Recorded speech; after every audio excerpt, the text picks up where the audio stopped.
What's going on, guys? My name's ThomaSellers and I own this bag 2012 Volkswagen Golf TDI. So in today's video, you're gonna get to learn a little bit about me and why I basically chose the car that's right behind me and why I've modified it to what it is today. So the car I had before this was just a Mazda 3 hatchback from 2006. It was beat up, it had a rod knock and everything like that. It was just a bad decision in my part. But I used to travel a whole lot up and down the whole East Coast for car shows, photo shoots, basically anything car related. I was just going to it because I was on this craze of going to every single possible car event that I possibly could think of. And my Mazda 3 did not get great gas mileage. It was actually maybe getting like 16 to 17. It had terrible exhaust leak.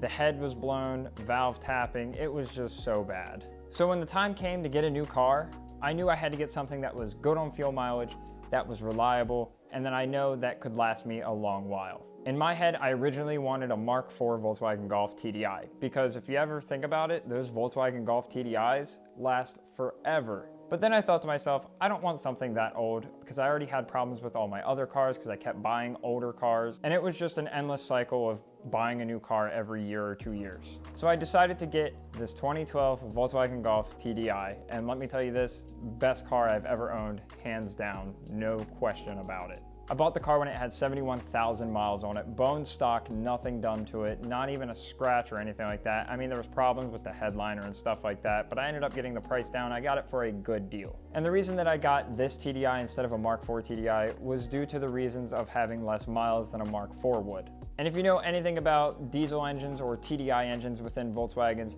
you know that they're built very well and they're basically bulletproof.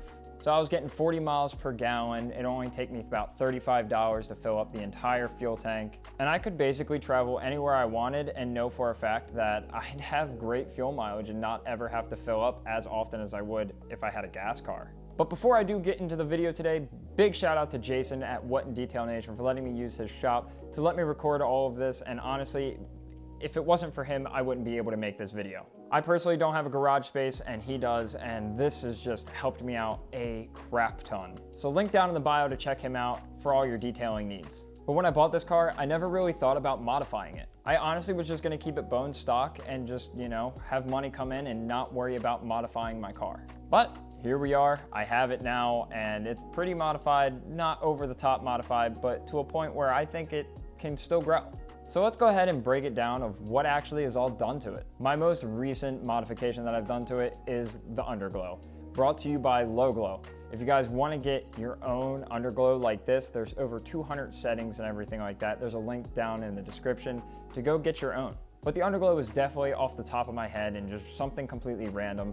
I don't really like underglow, but this kit itself has some of the best lighting I've ever seen. It's so vibrant, colorful, and bright. Literally, I have not had a single issue with it. It was super easy to install, and quite frankly, it was well worth the money, and I'm super happy with it. The next big modification that was the major chunk of all of the modifications done to my car is the Airlift Performance 3P. And before anyone says, oh, static is better, okay, that's fine, it's all preference. I live in Maryland and the roads up here aren't really that great and I travel a whole lot, so bags was just the best way to go for myself. It was super user-friendly, super easy to install, and I love how it sounds when I air out. I think every guy with bags honestly loves that. The first modification I actually really did on this car was a resonator delete and a muffler delete, and I went from a 2-inch pipe to a 3-inch pipe with a 3.5-inch tip.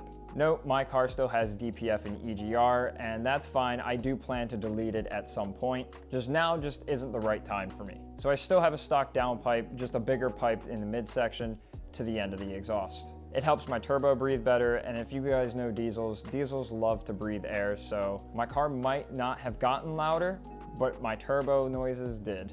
And for the record, if anyone's curious, it does roll coal. And speaking of performance mods, I did get a tune and intake as well, brought to you by TDI, a very notorious company for modifying Volkswagen, BMW, Audi diesel engines. No, nothing in this video is actually sponsored. I've just worked really well with these companies and they've just clicked with me and I rep their products in happiness. But I did buy a stage 1 tune from TDI, which just helped the fuel to air ratio and just helped my car get way better fuel mileage than it was getting stock. So on a summer day, I went from getting 40 miles per gallon at maximum to now where sometimes I've even topped out at 59 miles per gallon, which is absolutely bonkers, let me tell you. But along with the tune, I did get an intake by them, and it's probably one of my favorite intakes I've actually ever seen on a Volkswagen, just because I'm used to all the GTIs that have the ones that go up and around behind the engine bay, and this one's just a quick little bolt-on. It's only about this long, super easy to install. Me and my friends did it on the side of the road at our Airbnb down in Georgia. Once again, helped my turbo breathe better. I hear all of the intake noise now when I get on it, and it's just a pleasing sound. The other performance upgrade I do have, after I did get into a wreck, I accidentally hit a raccoon. My bumper was completely trashed, and after the wreckage, after I pulled off the bumper, I noticed my charge pipe was actually broken. So I ended up scrapping the old one, and I ended up making my own turbo piping, and it's about a ½ inch bigger than what the stock one was. And speaking of me hitting the raccoons, and obviously hitting my bumper and it breaking as well as the charge pipe, as you may have noticed, I have a GTI front end. So I did GTI front end swap this, and along with that, I actually had to take out my old windshield reservoir and actually had to put in a GTI reservoir. This GTI bumper is not in the best of condition. I bought it used off of someone parting out their car. Obviously, there's holes in it, there's some scratches and dings in it. The front middle lip is missing because that got ripped off because I got stuck in snow. Oh my gosh. I also had a front lip on it at one point, so that's why there's holes drilled into it, and that got ripped off 12 hours later.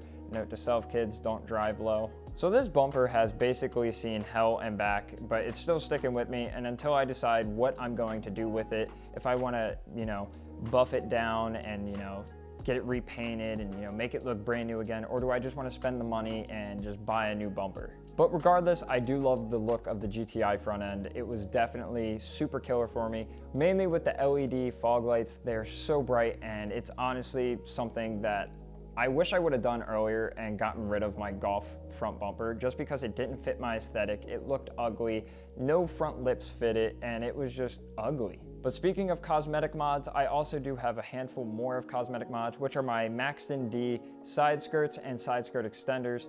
I did like the side skirts that the Golf originally had, but I just didn't think that they were aggressive. I thought they were very bland, ugly looking, and just it needed something new and fresh. So I got the Golf R side skirts from Maxton Designs, and let me tell you this, it changed the whole look of my car. Before I even had the GTI front end on it, before I had my taillights on, or anything like that, my tune or anything like that, the Golf R side skirts definitely made the look of my car look absolutely amazing. And after a year of just running them, I was like, okay, well now I want something that matches my front lip when I did have it at one point. So I ended up getting the side skirt extensions, and it definitely matched everything in the whole look that I had in my head. So with the side skirts being on there, I definitely fell in love with them. I got them paint matched and everything all before one of my big shows, and it fit the aesthetic in my head for the car of what I wanted, which was a simple, clean look, and it fit it perfectly. I also got some stock Volkswagen OEM roof racks. I mean, that's not really a mod, but it's kind of cool. And speaking of things that aren't really mods, I do have a We Are Likewise shift knob. I ended up getting rid of my old stock one just because it was very weightless. I didn't like the feel of it. And if you guys have ever felt a Volkswagen shift knob, it's just a plastic ball and it's just awful to shift with. I ended up getting a We Are Likewise shift knob. I don't know which one it is off the top of my head, but it's weighted and it feels super nice to actually have something to throw into gears and actually have some weight to it instead of feeling small and lifeless. And also, if you want to throw things in there that aren't mods, I do have tint on my car. I have 15% all around. And since we really haven't talked about the rear of my car a whole lot, not much has actually been done behind there. I do have a custom license plate that says Cutie, as you can see right over my shoulder. And the other only thing is I have VLand Golf R European style taillights with black housings. And then the last and final piece of my car that is actually noticeable of what I have on it right now is the 3SDM 0.04 wheels. And if you're gonna ask for my specs, here they are. They're absolutely shot. I would not advise running these kind of specs, but it is what it is. I've lived and learned, and here we are with them now. My specs are 18 by 9.5 with a 215/40, 18 all around with an offset of 40 on all four. I know the offset is super whack. But like I said, I live and learn, it happens. The wheels just kind of fell into my lap and I got them for stupid cheap when I bought them off of my buddy. So when I bought them off of my friend, they were all candy apple red. Nothing wrong with candy apple red, but the paint was chipping on the face and everything like that, so I knew that I had to do something with them. I could get them repainted candy apple red, but they just came off of his GTI that was white, and you know, I didn't want to be a copier. So I did what anyone would do. I decided to get them redone. And I had this crazy idea in my head of what if I made the faces and the lips all polished, but kept the inner barrels and inner spokes all still candy apple red. It was a random late night thought, and I thought about it real long and hard, and it honestly, I was like, screw it. Let's see what happens if that gets done. So I pitched it to my one buddy who sadly is not here with me today.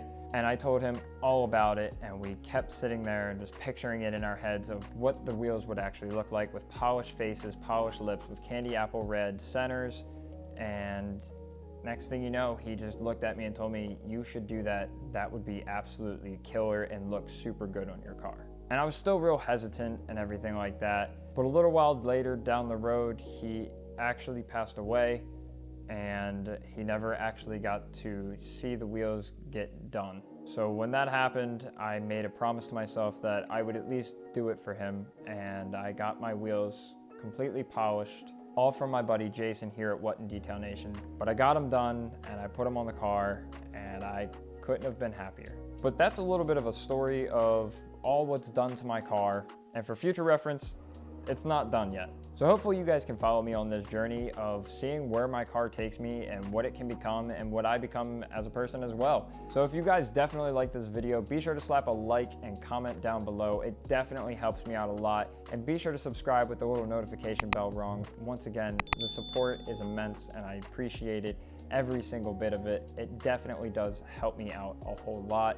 I also have a Discord server down in the link below where it's a bunch of car enthusiasts just in the chat talking about cars, gaming, photography, or just anything car related or modifications that they are doing to their car or something that they might be buying. If you guys want to join, be sure to click the link down below and come join. It's a fun time. Also, I live stream from 10:30 p.m. Eastern time till like 2 a.m. Eastern time. You guys should definitely come out. I'm usually playing Rocket League, Warzone, Minecraft. Be sure to click the little notification bell. You'll definitely get the notification of when I go live. Also, if you are in the Discord server, you'll definitely get the notification as well. And with that being said, y'all, I hope you guys have a beautiful night, a wonderful day tomorrow. And as always, deuces.